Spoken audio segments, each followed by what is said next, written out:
Great leaders ask great questions. They seek feedback from their team before they move ahead with a decision. They value feedback so much that even though they run the risk of maybe having their feelings hurt or learning something about themselves they don't want to hear, they purposefully solicit that feedback so that they can build a better and more effective team. I'm a regular listener of the Andy Stanley podcast, and he recently shared something with me that I'd like to pass on to you.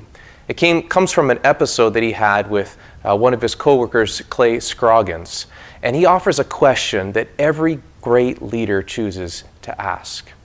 Now, depending on your leadership setting, you can use this in a variety of different ways, but it applies to really anyone who has influence within a group of people. So this applies to a hockey coach or a youth pastor, a mother or a father, a board member, a senior pastor or an administrator of a larger organization. And this question has the potential to change how you lead because it will help you better understand the people that you are leading. This question emerged from two different observations that Clay came to. And the first is this: everyone has an opinion. Each person has an opinion. Each person wants to be heard. You and I know that people are listening to us and they care that we would hear their opinions. Now, we should remember that listening is different than implementation. Just because we're hearing what someone says doesn't necessarily mean that we as a leader are going to act on it. And most people who share things, they recognize that what they say may not become something that's implemented right away.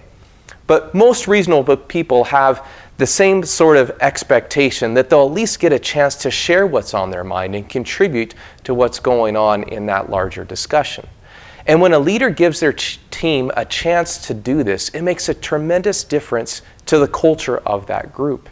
It builds trust and respect, camaraderie as well. It helps expand that decision so that all of them feel like they had a part in shaping it, and so they're going to have greater potential and passion to see that decision be carried on and implemented. So really it makes the entire team more effective when each individual feels like they've been able to be heard on a given question.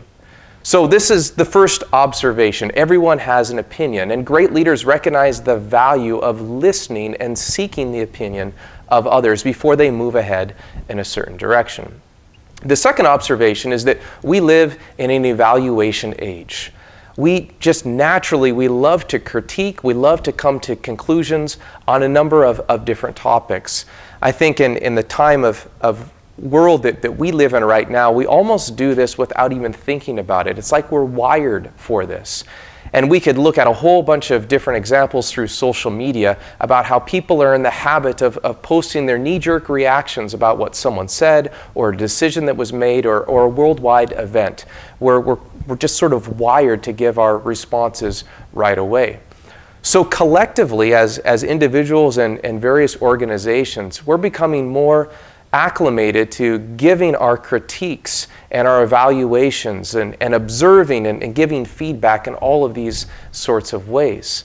So this means that if you're in a position of leadership, maybe you're a small group leader or a camp counselor, maybe you're chairing a certain committee, you can be confident that people have an opinion and a critique of how you're leading. They have that in their mind whether you are aware of it or not. And so your actions are constantly being evaluated and assessed and monitored by the people that you're interacting. And so this is the key here. If you don't give individuals the chance to evaluate or share the opinions that they've developed of you, then they'll do one of two things. They'll either share it with someone else, which isn't always the most healthy thing, or they'll keep their thoughts and their feelings bottled up inside, which also can be quite detrimental. And so this brings us to the question that every great leader chooses to ask. Here's the question: if you were me, what would you do differently? As a leader, you can ask someone one-on-one or in a larger group, if you were me, what would you choose to do differently? Now, this question invites open-ended feedback while encouraging others to consider the position that the leader is actually in. Most of us who work with a boss and a leader of some sorts, we recognize that their position, their responsibilities, it differs from our own.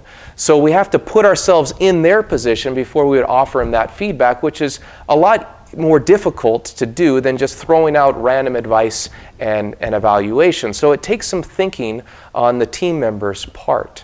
If you were me, what would you do differently? So this allows leaders to hear that honest feedback by others, and it makes it far easier for them to act upon.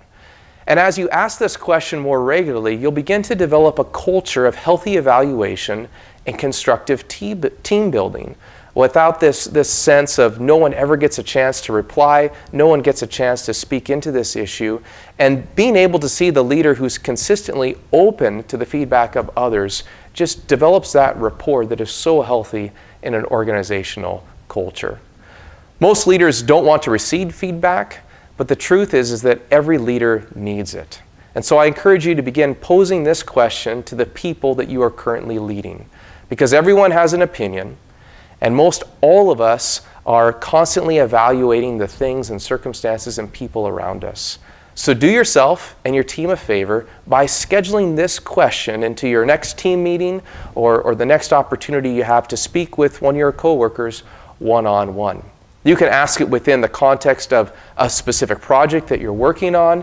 Maybe you can relate it to part of your leadership that you're becoming more aware of. But give your coworkers and your team a chance to reflect their thoughts back to you by asking, if you were me, what would you do differently?